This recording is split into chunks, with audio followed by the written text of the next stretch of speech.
Okay, pretend you got that pretty visual up looking in the background. I'm doing this one. This is a bowling ball 2-ton shout out. Shout out as I drive in my NASCAR multitasking.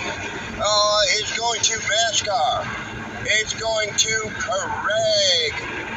Jay and Jeff, you're going to get your own little bowling balls. Cap, I got plenty of bowling balls to give you, baby.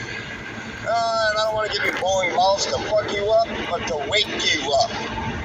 So let's run through a couple bowling balls. I'm going to do fucking Craig's bowling ball first. I'm not even going to play my original source. All I needed to do is break that shit down in my brain. Now, Craig, your dad killed himself. Your dad killed himself because you turned your back on him, you fucking dumb fuck. When he stole your crappy drum machine, he was fucking broken hearted after your mother left him.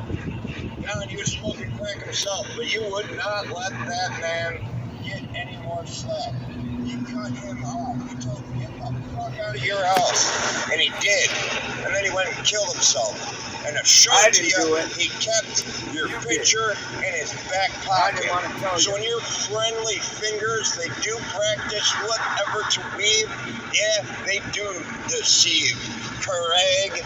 What do you think you were creative? Stick and deal with it. Bullet time, bowling ball. On my way to work. 1 minute, 58 second master audio. Bow now, now, now, now, now, now, bow now, now. I am the law. Oh boy, when these fucking clown hats piss me off, holy shit, do I bump it up.